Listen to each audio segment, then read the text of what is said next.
So welcome to Bunny's Designs. This is a live show recorded for Thursdays on ustream.tv, and it's also recorded for YouTube for people to watch at their leisure.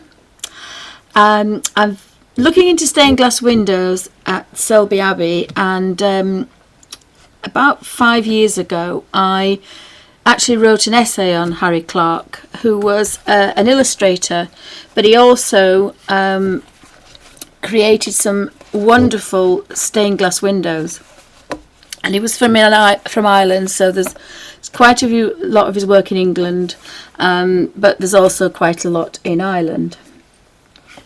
So that inspired me to, all of a sudden, with my trip to Ireland last year, I saw this in the works, which was in Bangor in Northern Ireland, and I just looked at it and thought, oh, I have to have that. And I'd forgotten all about Harry Clarke, even though I'd told him my daughter's doing illustration at Manchester. So I was saying, you know, if you want to look at an illustrator of children's books especially, look for Harry Clarke. He was about... He died in 19... Didn't live very long, unfortunately, because... the stained glass windows, it was leaded windows, and I think it's the poison from the lead created lung problems. But I found a CD, and it's a Harry Clarke art portfolio, and I think it was £6.50 some, with a couple of pound postage. And when you download it, or when you put it in the laptop or your computer, it asks you if you want to print them out high res or low res. So I printed high res. And in book one, there's 2 books on this CD. In book one, there's 130 odd pages, illustrations of all the things that he's done. And there's book 2. There aren't any. These are all. This first one was the fairy tales one. he did some fairy tale ones, and also Hans Christian Andersen as well. And there's 116 images on the first book. Sorry, 116 pages, and there's 130 some in book 1. And these are all the books that he's done illustrations for. Now, it's a wonderful video, because DVD, beg your pardon, not CD.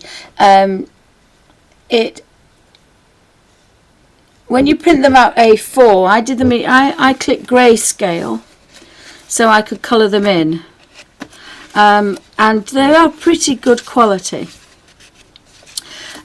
Which brings me to a disaster buy. So this was £5 something and £1.50 postage, and this one was £5.50 and free posting, and I didn't think twice about it. I just bought it, and when I opened it, every single one is slightly blurred. Now, I didn't realise that there would be so many on this, but every single one of these is blurred somewhere along. So if you're trying to colour it, because it does say colouring book, it would drive you crackers, because it's blurry to look and draw something and concentrate on a line. And they seem to be blurred in funny places. I don't know how on earth they've done it. And considering that my little... Epsom Eco Tank has printed out these absolutely fine, I can't understand it, because if I can do it on a cheap Eco Tank Epsom printer, I don't know why all these are blurred. But if you're trying to colour them in and you're looking at them, it makes your eyes go a bit wobbly. So every single page is blurred. So if you see this colour book, don't buy it. You can't even see a face in there. The shoe's blurred. This is a feather, and when you look on my printout, some are on there and some aren't, but every single one, I mean, if you were going to colour in this page, you would want to colour in the feathers, but they're blurred.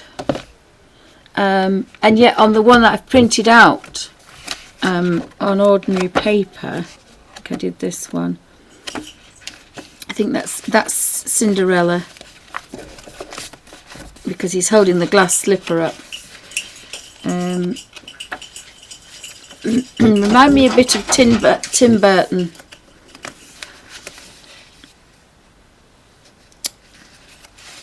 Yes, there's Cinderella in her carriage, and you can see her face, you can see her nose. The feathers are on the end of his sleeve, on his frills, and you can't see that on the other. So if you see this one, be aware. Now, as soon as I told Amazon, I said, you know, I want a refund, it's unsuitable. They instantly said, refund you and don't bother sending it back. So they obviously know there's a problem with it. But every single one is blurred. So that's, if you see this particular one, and it says printed in Poland by Amazon Fulfillment, do not buy this one because it's rubbish.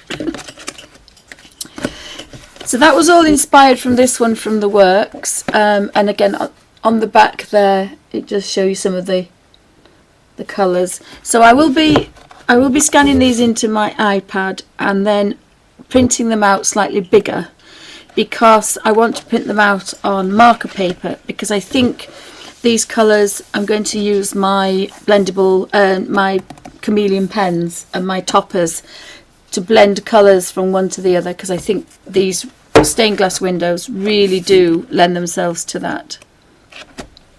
And it's also inspired me to draw the stained glass windows in Selby Abbey and make printables of them. But again, I want them, there's not quite A4 this one, but still a really nice book. And then as a colour book, I will be using my Peerless, because they're very, very vibrant, and I can get some beautiful watercolour effects. So I'll colour the book, but not after I've used the images. And I'm going to do the same with this one. This one was $9.99, and for some reason when you see it, you think it's going to be again a A4 size, which is printer size, but it isn't. It's half that. So in England we call that A5, and that, which is 5.5 by 8.5, and it's a lovely book. I probably will colour it after I've kind of scanned them in and blown them up, because I want to colour in these real fine details. And again, this image is in this book and it's not blurred, so I'm not sure what they've done with this one.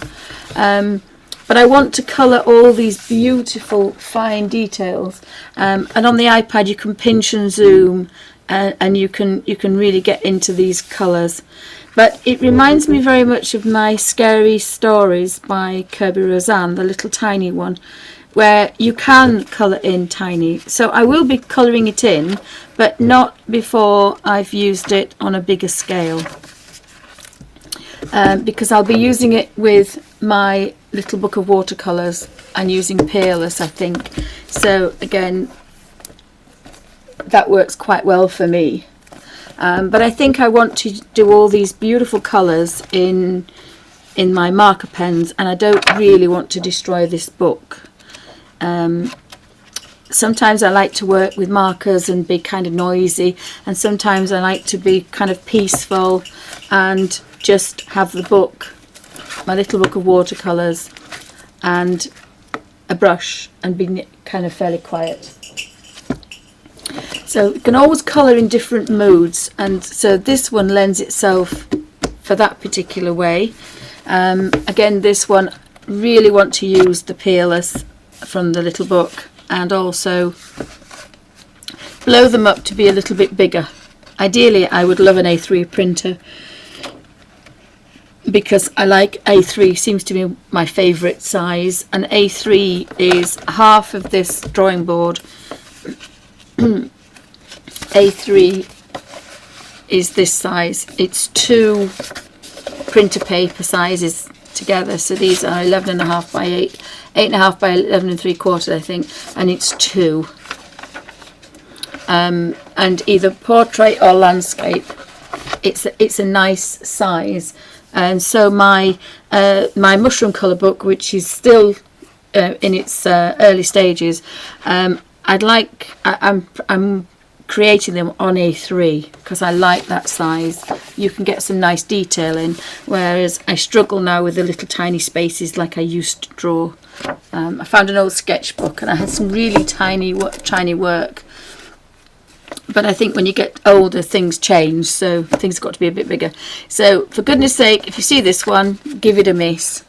Unless it's a one-off, and I apologise, but I got the impression for somebody to just instantly give you a refund and say not return it, I would think they know that there's a problem with that.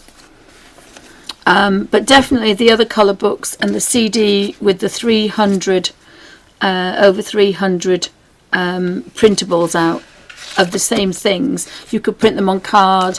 I might try and print them on watercolour actually, because some of the early works are grayscale, so they lend themselves to some lovely watercolours. So that's my Harry Clarke colour book